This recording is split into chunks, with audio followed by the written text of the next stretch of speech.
Ô, professor, a gente estava brincando aqui com os ouvintes, 2018 começando, e aí começa aquela lista de promessas. Eu prometo emagrecer, eu prometo juntar dinheiro, eu prometo me relacionar melhor com as pessoas, eu prometo não brigar com a família. Aí teve até um ouvinte aqui, o Esperlum, eu prometo não prometer. E o outro falou, será que promessa é dívida? É importante ou não a gente fazer promessas, ter metas, projetos para 2018? A gente coloca isso no papel, não coloca? Como é que a gente segue e persegue essa promessa ou essa meta? Interessante porque a palavra promessa, para muita gente, ela tem uma conotação mais religiosa, né? Quase sempre as pessoas vinculam a noção de promessa a um componente em que você, ao se relacionar, né, com uma divindade ou com forças sobrenaturais, né, se promete algo para que haja algum retorno. No entanto, a palavra em si ela tem até um sentido mais gostoso, Fabiola, que é promessa significa jogar adiante, mettere, né, de lançar, né, aquilo que você coloca adiante. Prometere é o que você colocar adiante, isto é, aquilo que eu vou buscar, a minha meta, o lugar onde eu desejo chegar. E eu não tenho dúvida que é preciso fazê-las. A única coisa é que a gente precisa cautela sempre, para que a gente não estabeleça promessas que, na dificuldade imensa, né, de serem atingidas, elas geram uma ruptura de expectativa. Por exemplo, nós estamos falando hoje do Brasil, e em São Paulo também, né, um ano, digamos, do mandato dos novos prefeitos ou prefeitos que assumiram dentro da nossa nação. E na nossa cidade também, na cidade de São Paulo.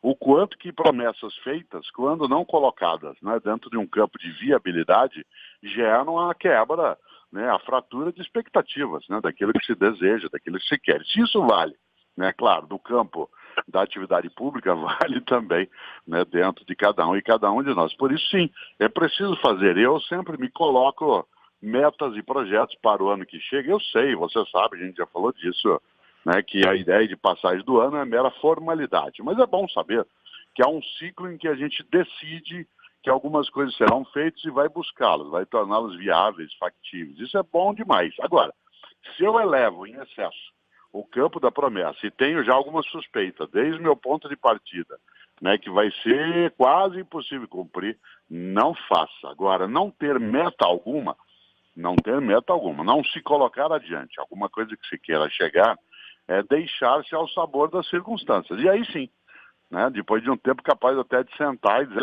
eu devia ter amado mais, sonhado mais e tal, cai dentro do epitáfio, não. É. Colocar-se algumas decisões mais firmes, elas nos levam até uma rota que pode sim ser seguida e precisa, e dá um grande nível, né, Fabíola, de satisfação quando você sabe que não traiu a si mesmo. No entanto, é claro, né, eu sempre gosto de lembrar, é preciso entender algo que um dia, eu até comentei na CBN, que Publio Ciro dizia, um grande escritor do passado romano, ele dizia, um plano que não pode ser mudado, não presta.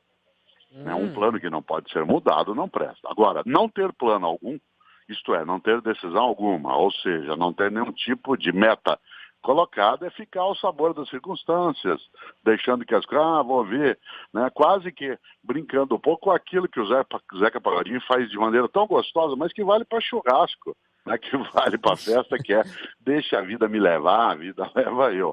Né? É bom demais quando você está livre, está soltinho ou soltinha nas coisas, mas para existir no campo da política, da família, do afeto, né, da decisão, do cuidado com a saúde, precisa sim, né, como nossos ouvintes e as ouvintes estão lembrando, as decisões. Quais são as decisões?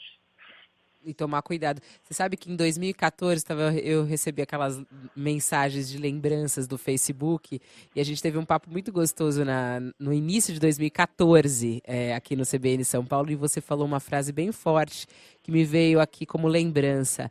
Vamos fazer 2014, você falou na época, né? E não Isso, viver 2014. exatamente. Acho isso tão importante, né, professor? Parece uma coisa, assim, banal a gente falar isso, parece meio óbvio, mas não é óbvio, né? Que é essa história de Não. deixar a vida levar e a gente construir essa vida. Como eu falo toda hora aqui no CBN São Paulo, a gente construir essa cidade. Aliás, esse é um mês de aniversário da nossa cidade, a gente vai ter programa especial no dia 25, ainda não podemos revelar aqui aos ouvintes os detalhes, mas o professor Cortella certamente estará conosco, né, professor? Não faltarei, a Não. menos, né, que o destino, que não está sob meu controle, e também a gente nem tem clareza se ele atravessar o caminho. Não. Mas ele não atravessando, Não. é nessa rota que eu vou. É nessa rota. Então, mas aí voltando nesse pensamento, né, professor? Não viver 2018 e sim fazer, construir isso. Como é que a gente faz isso na prática?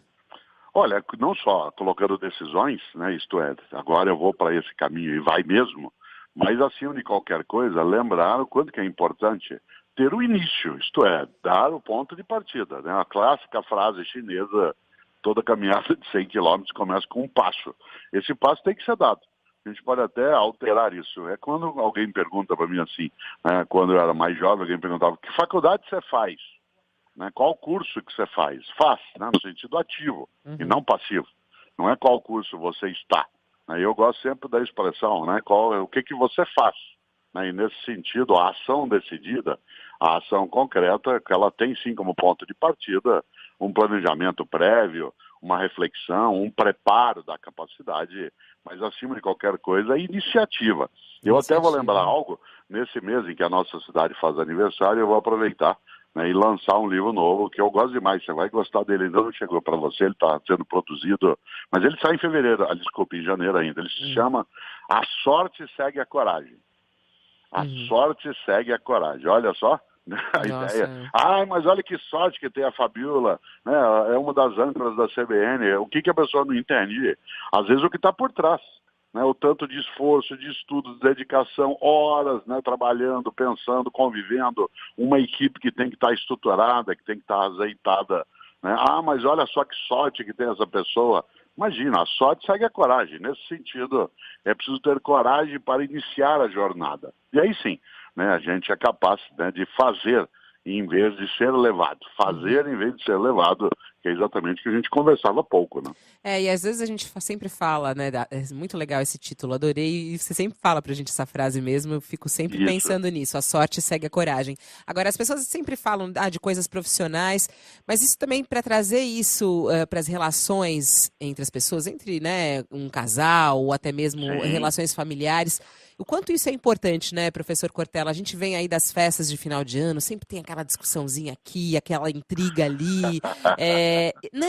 E assim, aí todo mundo sai e fala, poxa, por que acontece dessa maneira? Como é que poderia ser diferente? Como é que a gente pode construir isso? Como a gente tem coragem de mudar os nossos atos, né, e as nossas atitudes ali, e pensar no que a gente faz, né? Muitas vezes a gente faz sem pensar. E aí magoa todo mundo que está à nossa volta. Como que a gente pode melhorar isso? Olha, você sabe que coragem é uma virtude, mas ela tem que ser antecedida de uma outra virtude, que é a humildade.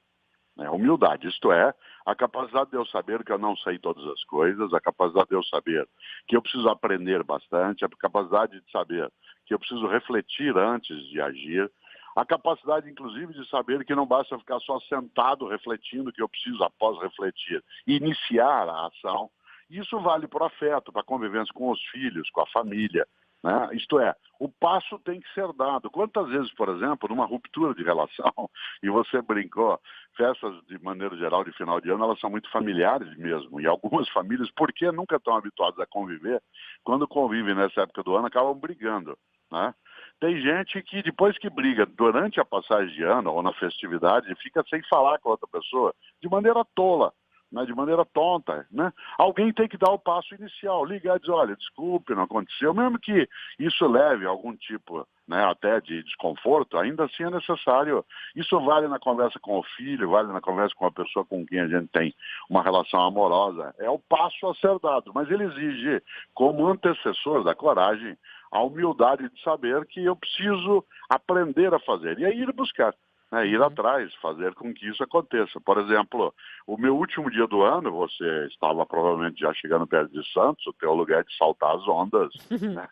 No meu Saltei mesmo. Ano, nós tivemos uma feijoada em família. Ai, gostoso. Uma feijoada em família. Você imagine, uma das minhas cunhadas fez uma feijoada magnífica. Eu até coloquei como lema nesse dia uma clássica frase do Stanislau Ponte Preta, do saudoso, né, Stanislau Ponte Preta, que ele dizia, uma feijoada só é completa quando tem uma ambulância na porta. A coisa maravilhosa, né? E de fato, nós chegamos perto da ambulância. Pois bem, né, no meio daquela conversa toda, de repente teve uma discussãozinha. Essa discussãozinha ela exigiu que as pessoas pudessem ter que, né, ficar cuidadosas para que não se transformasse um convívio, né, num litígio, né, num confronto. Ora, rapidamente as pessoas se abraçaram, não deixaram a coisa continuar. Isso exige humildade, de um passo e coragem também para fazê-lo. Por isso, não adianta eu chegar no final de 2018, sentar e dizer assim, eu devia ter amado mais, sonhado mais. Esse eu devia é um perigo. Eu devia. Eu vou fazer assim. Não, tem que fazer, né? Não é prometer, e Exatamente. sim em cada atitude, em cada passo. Bom, e Isso. assim vai. E a coragem, desculpe, a coragem tem que ser competente. A gente tem que preparar a coragem, você sabe, né, Fabiano? Não é a coragem. A coragem não é aventura, não é você partir para cima, não é ir para as cabeças, não é assim. Agora vamos que vamos, não é isso não. A coragem tem que ser preparada, porque se ela não for preparada, ela é irresponsável, né? Ela é perigosa, tem que ser estruturada para que o enfrentamento do que vai ser feito seja feito com resultado e não apenas com boas intenções que planificam o lugar para alguns, né, onde alguns estarão daqui a algumas décadas. Então a gente coloca a palavra agora aqui para 2018, coragem, professor? Eu tenho alguma outra palavra Coragem, ou promessa? fala de esperança, mas é uma coragem. A promessa tem que ser coragem, isto é, ir buscar isso fazer e preparar-se para fazer. Uma coragem que seja competente. Essa acho que é uma palavra boa para a gente percorrer o ano. Coragem competente. Adorei essa palavra, professor. Coragem competente, para a gente realmente usar isso para a realização aqui dos nossos desejos para 2018. E o que eu desejo é que você esteja aqui sempre com a gente, tá bom, professor? Um gosto imenso. Beijo. Um beijo, feliz ano novo. Até. Até.